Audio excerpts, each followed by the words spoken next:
Assalamualaikum warahmatullahi wabarakatuh. Hari ini kita akan mempelajari mengenai subgroup siklik. Kemarin saya sudah menjelaskan mengenai subgroup ya, sudah tahu sendiri apa itu subgroup.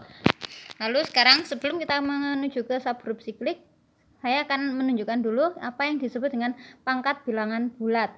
Jadi perpangkatan di sini, karena kita kan ngomongnya di struktur aljabar ini bukan cuma bilangan bulat, bilangan real, tapi elemen grup. Nah, jadi bilangan bulat, bilangan real itu hanya salah satu, hanya sebagian dari aljabar ini aja, struktur aljabar ini. Nah, sekarang saya akan menunjukkan definisi pangkat bilangan bulat untuk G sebuah grup. Misal G adalah grup, maka untuk setiap A anggota G didefinisikan pangkat bilangan bulat tak negatif A pangkat 0 sama dengan E. Harap diingat, A pangkat 1 sama dengan A, dan A pangkat K plus 1 sama dengan A pangkat K plus kali K untuk setiap K bilangan bulat positif. Sedangkan untuk pangkat negatif didefinisikan A pangkat min K sama dengan A pangkat min 1 kali K. A inverse kali dipangkatkan K.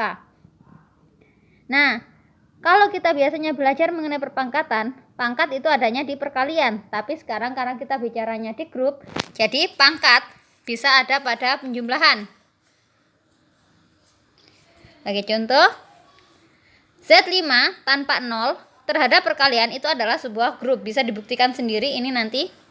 Nah, kalau saya misal menuliskan 2 kotak dalam Z5 ya, 2 kotak pangkat 1 itu berarti kan 2 kotak. 2 kotak pangkat 0 dia berarti 1 kotak. Bagaimana dengan 2 pangkat 3? Berarti 2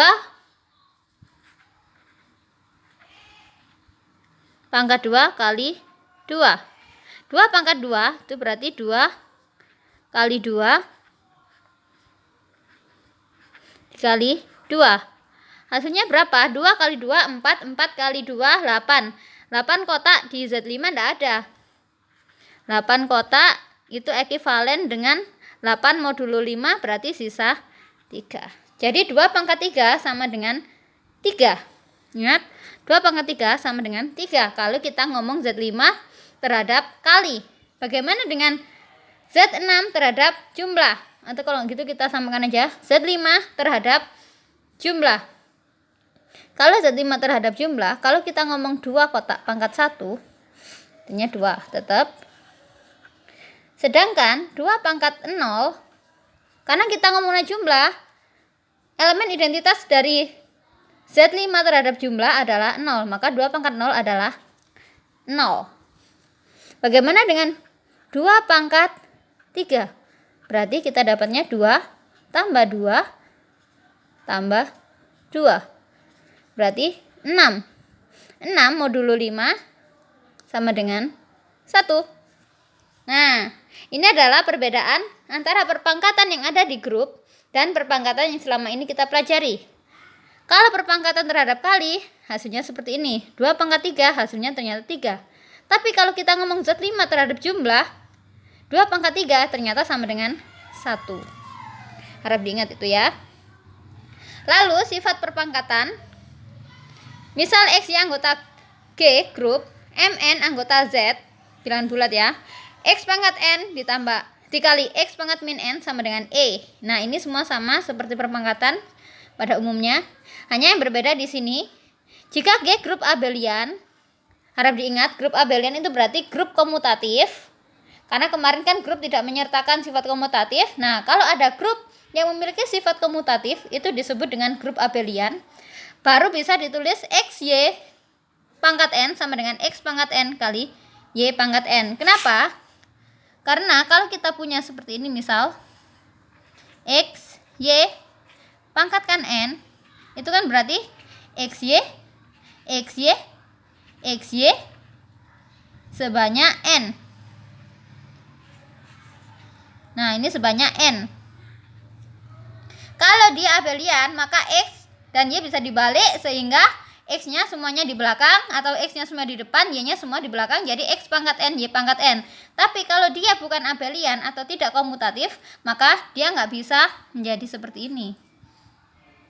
nggak bisa diubah, hanya X, Y pangkat N. Nah, selanjutnya akan kita lanjutkan ke yang namanya grup siklis. Karena kita sudah pelajari mengenai eksponen atau pangkat, sekarang kita ke grup siklis. Definisinya, misal G grup untuk setiap A anggota G adalah subgrup H sama dengan X anggota G, hingga X sama dengan A pangkat N untuk A anggota untuk N ini ya, untuk N anggota Z, disebut dengan grup yang dibangun oleh A, dinotasikan A-siku kayak gini ya. Tadi kan kotak ini A-siku. Berarti grupnya ini dibangun dari A pangkat 0, A pangkat 1, A pangkat 2, A pangkat 3, A pangkat min 1, A pangkat min 2, dan seterusnya. K adalah subgrup G. K adalah subgrup G, disebut subgrup siklik jika ada B anggota G, hingga K sama dengan dibangun G, yaitu K isinya Y anggota G, hingga Y sama dengan B pangkat N untuk N anggota Z. Nah, sekarang kita ambil contoh untuk Z6 dengan jumlah. Dia adalah grup. Z6 dengan jumlah adalah grup. Sekarang, anggota dari Z6 sendiri, kita masih ingat ya, kemarin udah kerjakan yang ini. 4 sampai 5 kan. Nah, tugasnya kemarin saya kan minta cari yang dibangun dengan 2 kemarin yang gini. Sekarang kita cari yang dibangun dengan 2. Apa saja isinya? Apa saja isinya? Kita carinya gini. Kita mulai dari 2 pangkat 0. Isinya adalah 0. Elemen identitasnya di Z di penjumlahan kan 0 adalah identitasnya 0. 2 pangkat 1. 2 pangkat 3. Berarti 2 tambah 2 tambah 2 6 ya. 6 kotak modulo 6. Hasilnya adalah 0. Nah, kalau kita lanjut 2 pangkat 4 sama saja dengan kita mencari 2 kali 4. Karena ini jumlah ya. 2 kali 4. Hasilnya adalah 8. 8 kotak. Kalau dimodulo dengan 6, hasilnya adalah 2. Lihat, dia kembali kan? Maka isi dari 2 siku atau subgrup yang dibangun oleh 2 siku isinya adalah 0 dan 2. 0 dan 2. Ini adalah subgrupnya. Kemarin saya juga sudah minta untuk yang 3. Coba dilihat sendiri kalau yang 3 isinya apa. Berarti mulai dari 3 pangkat 0, 3 pangkat 1, 3 pangkat 2, 3 pangkat 3 sampai dia kembali ke identitas lagi. Itu adalah yang kita sebut dengan subgrup siklis.